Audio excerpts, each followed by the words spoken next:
건강검진 결과지를 볼 때 우리는 제일 먼저 체중 숫자부터 확인하죠. 예전보다 2kg 빠졌네. 드디어 다이어트 성공인가? 하지만 정말 그럴까요? 사실 체중은 몸 전체의 무게일 뿐입니다.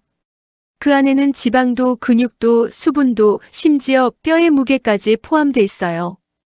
그래서 체중이 줄었다고 무조건 건강해진 건 아닙니다. 근육이 빠지고 지방이 그대로면 겉보기엔 살이 빠진 것 같아도 속은 더 나빠질 수도 있거든요. 한번 생각해 볼까요?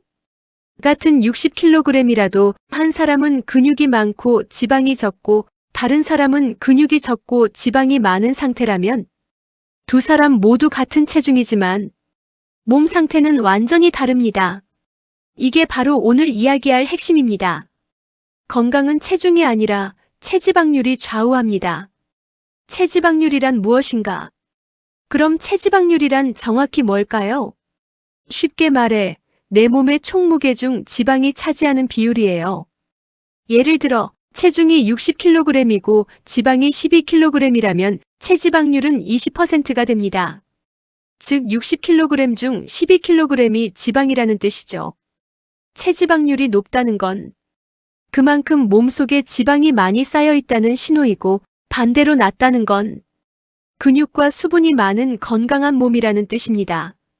그런데 문제는 나이가 들수록 운동량이 줄고 기초대사량이 떨어지면서 근육이 점점 빠지고 지방이 늘어난다는 겁니다.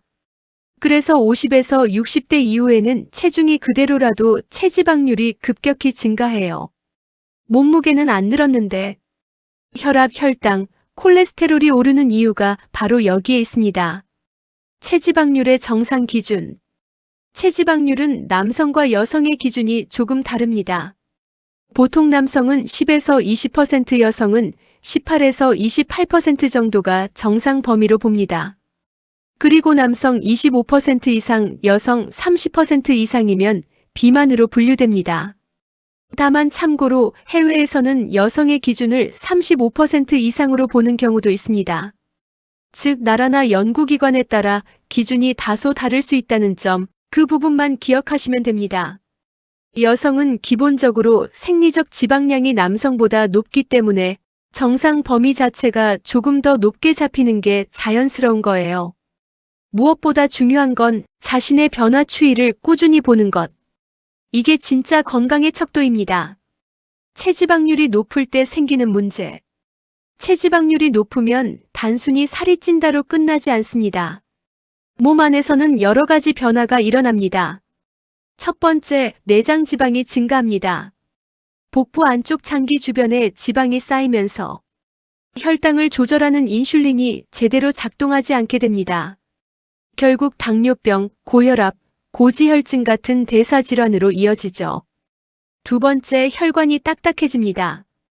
혈관벽에 지방이 달라붙으면서 혈류가 좁아지고 심근경색 뇌졸중 위험이 커집니다. 세 번째, 근육이 빠집니다. 체중 감량을 급하게 하거나 운동 없이 식단만 조절하면 근육이 줄고 지방이 상대적으로 늘어납니다. 이러면 기초대사량이 떨어지고 조금만 먹어도 살이 찌는 체질로 바뀌죠. 네 번째, 몸속 염증이 증가합니다. 지방세포는 단순 저장고가 아니라 염증 유발 물질을 만들어냅니다. 그래서 체지방률이 높을수록 몸 전체가 미세염증 상태가 됩니다. 이 염증은 겉으로 바로 느껴지지 않지만 피로감 면역 저하노화 속도를 빠르게 만듭니다. 체지방률을 낮추려면 체지방률을 낮춘다는 건 단순히 살을 빼는 게 아닙니다. 지방을 줄이면서 근육을 유지하는 것. 이게 진짜 핵심이에요. 근육이 줄면 몸의 엔진이 작아져서 먹는 에너지를 제대로 태우지 못합니다. 그래서 아무리 굶어도 살이 잘 안 빠지고 오히려 요요가 옵니다. 그럼 어떻게 해야 할까요? 운동과 식단 두 가지를 함께 잡아야 합니다. 운동편 1. 유산소 운동. 걷기, 자전거 타기, 수영처럼 심장을 자극하면서 지방을 태우는 운동이에요. 하루 30분 이상, 주 5회 정도가 이상적입니다. 이 근력 운동.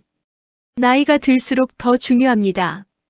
스쿼트, 밴드 운동, 아령 들기처럼 근육을 자극하는 운동을 꾸준히 해야 합니다. 근육은 30대 후반이나 40대부터 매년 약 1%씩 감소하기 시작합니다. 그리고 50대 이후에는 감소 속도가 1에서 2%로 더 빨라집니다. 그래서 근육을 지키는 게 곧 노화를 늦추는 가장 중요한 습관입니다. 식단편. 1. 단백질 충분히 섭취하기. 몸무게 1kg당 1에서 1.2g 정도가 적당합니다. 예를 들어 60kg이면 하루 60에서 72g이에요. 닭가슴살, 달걀, 두부, 생선, 두유 등으로 채워주세요. 이 정제 탄수화물 줄이기. 흰쌀, 밀가루, 설탕, 단음료, 과자는 혈당을 급격히 올리고 남은 당을 지방으로 바꿉니다. 3. 건강한 지방 늘리기. 등푸른 생선, 견과류, 아보카도, 올리브유처럼 불포화 지방이 풍부한 음식은 혈관 건강에 도움이 됩니다. 체지방률, 집에서도 쉽게 측정하기. 요즘은 병원이나 헬스장뿐 아니라 가정용 체성분 측정기로도 손쉽게 체지방률을 볼 수 있습니다. 물론 완벽하게 정확하진 않아요. 식사 시간, 체온, 수분 상태에 따라 수치가 달라질 수 있죠. 그래서 정확한 숫자보다 변화 추세를 보는 게 중요합니다. 매달 같은 요일, 같은 시간 공복에 측정하기. 측정값을 기록해두고 2, 3개월 단위로 체지방률이 줄어드는지 확인. 이렇게 관리하면 감이 아닌 데이터 기반의 건강관리가 됩니다. 체지방률은 곧 노화 속도다. 체지방률 관리는 단순히 미용이 아닙니다. 건강 수명, 즉 오래 건강하게 사는 힘이에요. 근육이 줄면 균형 감각이 떨어지고 조금만 걸어도 숨이 차고 회복도 느려집니다. 하지만 근육을 지키고 체지방률을 낮추면 혈당 조절이 쉽고 혈압이 안정되고 몸이 가벼워집니다. 결국 체지방률은 노화 속도를 조절하는 지표입니다. 몸무게가 줄었다고 좋아하기보다 무엇이 빠졌는지, 즉 근육인지 지방인지를 보는 게 중요합니다. 일상 속에서 실천하는 작은 습관들. 이제 실천 단계로 가볼까요? 오늘부터 바로 할 수 있는 방법 5가지입니다. 1. 하루 10분 근육 자극. 스쿼트 10회 3세트, 의자에 앉았다 일어나기, 밴드로 팔 당기기 이 정도면 충분합니다. 2. 단백질 간식 챙기기. 삶은 달걀, 두유, 닭가슴살, 요거트 등. 한 끼가 부족해도 단백질은 꼭 챙기세요. 3. 저녁 간식 줄이기. 밤 9시 이후에 과일, 빵, 단음료는 대부분 지방으로 바뀝니다. 4. 수면 7시간 확보. 잠이 부족하면 식욕 호르몬이 교란돼 지방이 쉽게 쌓입니다. 5주 1회 체성분 측정하기. 체중보다 중요한 건 추세입니다. 이번 주는 체지방률이 어떻게 변했는지 그 흐름을 꾸준히 기록하세요. 건강은 체중의 숫자가 아니라 몸의 구성으로 판단해야 합니다. 같은 60kg이라도 근육이 많으면 건강하고 지방이 많으면 병에 더 가깝습니다. 이제는 몇 킬로그램인가요? 보다 체지방률이 몇 %인가요?를 묻는 시대입니다. 오늘부터 체중계 옆에 작은 체성분계 하나만 더 놓아보세요. 매일 조금씩 근육은 지키고 지방은 줄이는 습관. 그게 바로 당신의 노화를 늦추고 건강을 되돌리는 가장 현실적인 방법입니다. 영상 내용을 글로 보고 싶으시다면 아래 설명란을 클릭해주세요. 오늘 영상이 도움이 되셨다면 구독과 좋아요로 건강한 하루를 응원해주세요. 더 많은 건강 정보와 생활 속 관리 팁으로 다음 영상에서 다시 찾아뵙겠습니다. 여러분의 건강한 일상을 내 몸의 비밀 노트가 늘 함께하겠습니다. 시청해주셔서 감사합니다.